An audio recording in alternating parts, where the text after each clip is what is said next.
السلام علیکم۔ آج رمضان المبارک کا دوسرا روزہ ہے اور اسی مناسبت سے دوسرے پارے کا خلاصہ میں آپ کو پیش کروں گی۔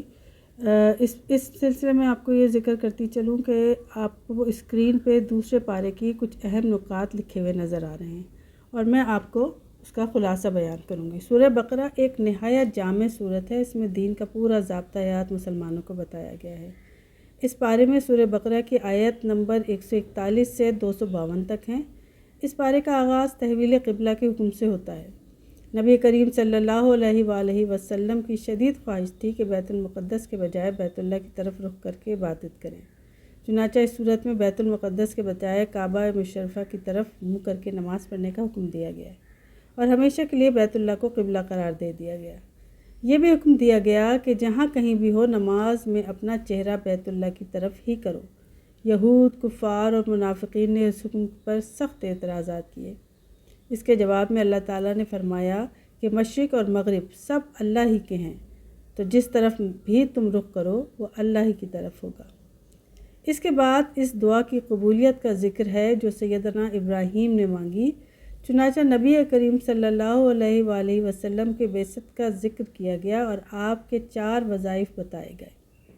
آپ صلی اللہ علیہ وسلم کو تمہاری طرف مبعوث کرنے کا مقصد یہ ہے کہ وہ تمہیں میری آیات پڑھ کر سنائیں، تمہارا تزکیہ کریں، تمہیں کتاب و حکمت کی تعلیم دیں اور تمہیں وہ سب سکھائیں جو تم نہیں جانتے۔ بس یہی آپ کی امت کا بھی مقصد ہونا چاہیے۔ اس کے ساتھ ساتھ ذکر، شکر، نماز کی بھی تلقین کی گئی۔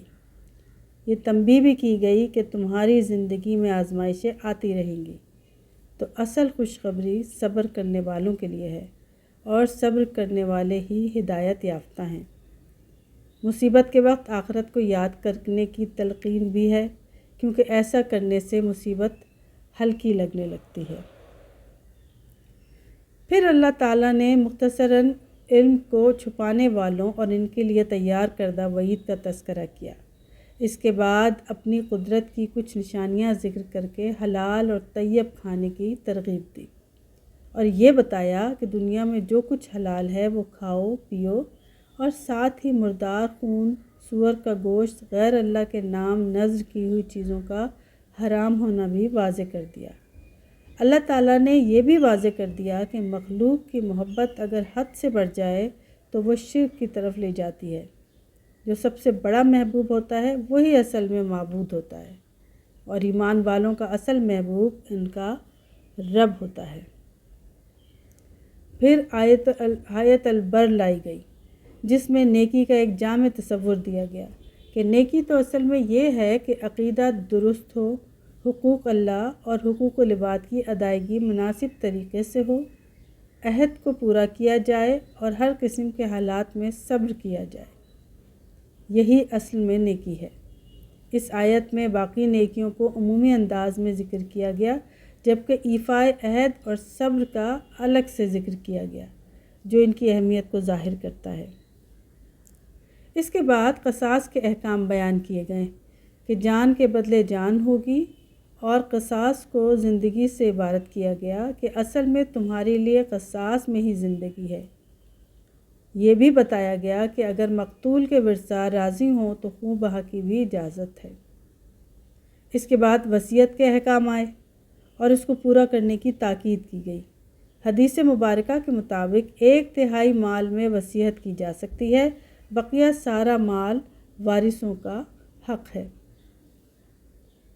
اس کے ساتھ ساتھ تفصیل سے روزے کے احکام کا ذکر ہے۔ روزہ ایک فرض عبادت ہے اور یہ آخرت میں کفایت کرنے والا ہے۔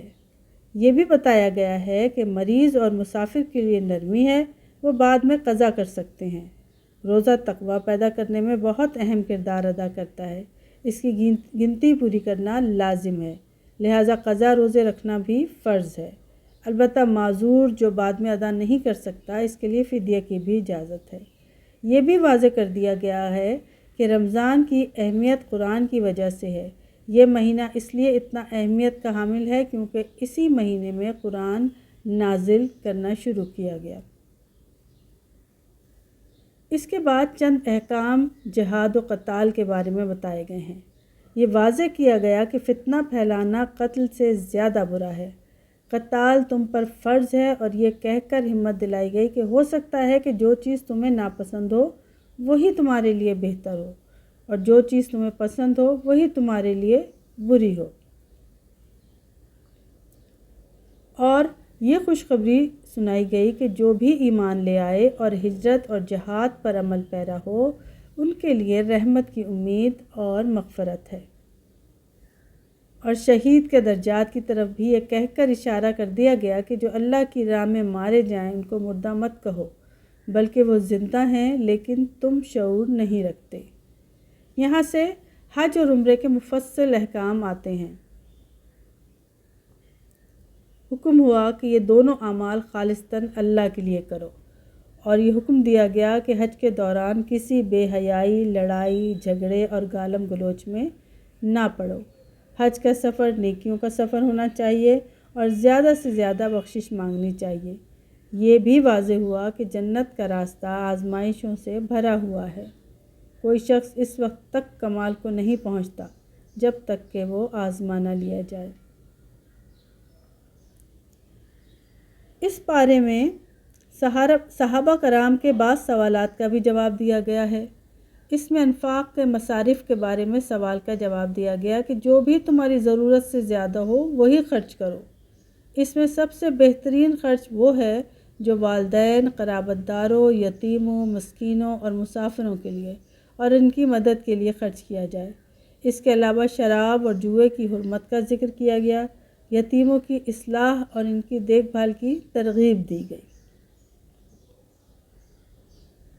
اس پارے کے آخر میں تفصیل سے بعض احکام نکاح، طلاق، رضاعت، مہر، عورتوں کے بعض مخصوص مسائل اور عدت کے احکام کا ذکر کیا گیا۔ یہ بتایا گیا کہ مومن مرد اور مومن عورت کا کافر مرد یا کافر عورت سے نکاح اور ازدواجی تعلق قائم نہیں ہو سکتا۔ درمیان میں شوہر اور بیوی کے ایک دوسرے پر جو حقوق ہیں ان کا بھی ذکر کیا گیا ہے۔ احکام کے بیان میں حقوق کا ذکر اس لیے ہوا کہ یہ بات بھی واضح کر دی جائے کہ طلاق کی نوبت تب ہی آتی ہے جب حقوق پورے طریقے سے ادا نہ کیے جائیں۔ 2 طلاقوں کے بعد تو رجوع کیا جا سکتا ہے، لیکن تیسری طلاق فیصلہ کن ہوتی ہے۔ 3 طلاقیں ایک ساتھ دینا نامناسب اور شریعت کے خلاف ہے۔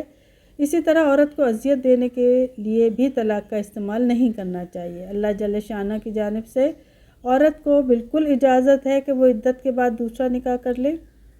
اسی طرح بیوہ کے اوپر بھی 4 ماہ 10 دن عدت کرنا فرض ہے، اور اس دوران شوہر کے گھر میں رہنا اس کا حق ہے۔ عدت کے بعد اس کو دوسرا نکاح کرنے کی پوری اجازت ہے۔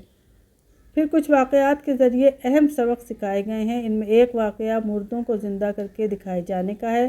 آخر میں سلسلہ کلام بنی اسرائیل کی طرف دوبارہ موڑ دیا گیا، اور داؤد علیہ السلام کا قصہ، طالوت کی بادشاہت اور جالوت کے لشکر سے مقابلے کا ذکر کیا گیا۔ اس واقعے کے ذکر سے ایک اہم نکتہ یہ بھی واضح کیا گیا کہ کامیابی کا تعلق وسائل اور اسباب کے بجائے اللہ کی مدد اور اس پر بھروسے سے ہوتا ہے۔